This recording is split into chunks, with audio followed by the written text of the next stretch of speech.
जय Bajrangbali. Good morning बंधुरा सबाइके जानाई आज मंगलवार सकाल हो गेছে सकाल बोलते भोर एखोनो 6টা বাজে কেউ ওঠেনি আমরা চলে এসেছি প্রত্যেকদিন এখানেই আসি আমরা হনুমান মন্দিরের সামনে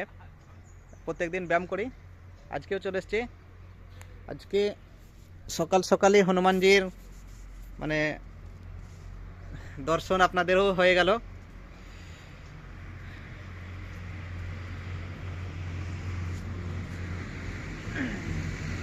বন্ধুরা কি বলবো আজকে আমাদের মানে খুব ভালো লাগছে যে আমাদের ভিডিও অনেকেই দেখছেন আর লাইক দিচ্ছেন এতে আমরা খুব খুশি হয়েছি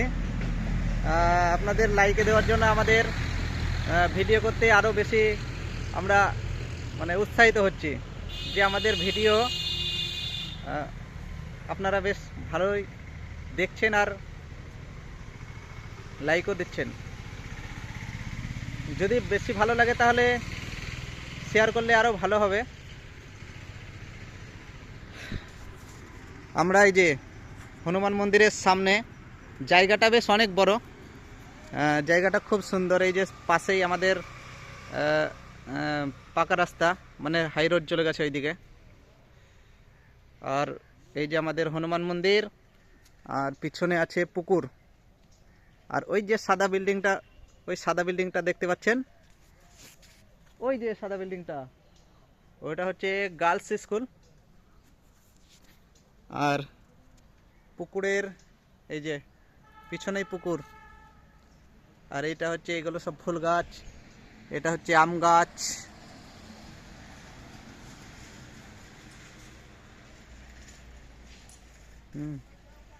এটা হচ্ছে বট গাছ এটাও ফুল গাছ মানে এখন শীতকাল তো তার জন্য বেশি ফুল আসছে না কিন্তু যখন বর্ষাকাল চলে আসে তখন ফুলে একদম গাছগুলো সব ভরে যায় গ্রামের সব লোক আসে এখানে ফুল তুলতে কিন্তু যেহেতু শীতকাল ফুল আর একটাও আসছে না এখন সেই গাঁদা ফুল শিউলি ফুল এইগুলোই সব আছে কিন্তু আমাদের এখানে সেরকম গাছ নেই এই যে পাশে আর একটা পুকুর এই পুকুরে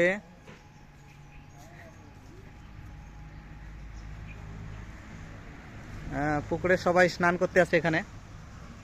এই পুকুরেই স্নান করে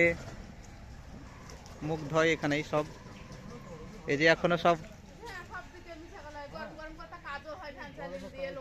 সবাই এখন মুখও ধুচ্ছে এই যে নিতাইদা কালকে দেখেছিলাম না নিতাইদা নিতাইদা এখন দাঁত মাজছে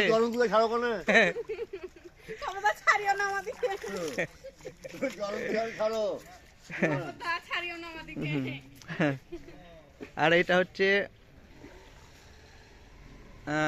আখড়া ঘর আগে মাটির ছিল এখন এই হচ্ছে আর এখানে সব সমাধি দেওয়া আছে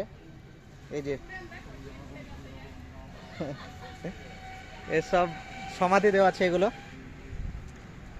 আর এটা হচ্ছে শিব মন্দির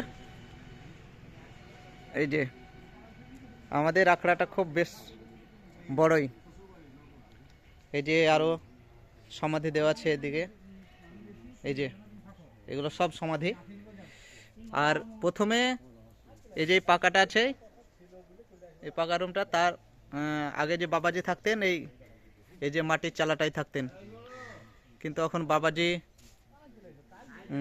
গেল বছর বাবাজি আমাদের ছেড়ে চলে গেছেন বাবাজির সমাধি এখানে দেওয়া হয়েছিল ঠিক আছে বন্ধুরা তাহলে আমাদের আখড়া কেমন লাগলো কমেন্ট করে জানাবেন আর যদি ভালো লেগে থাকে বিষ্ণুপুর গ্রামের মানুষেরা যদি দেখে থাকেন তাহলে শেয়ার করবেন তাহলে আরো বেশি মানুষ দেখতে পাবে ঠিক আছে।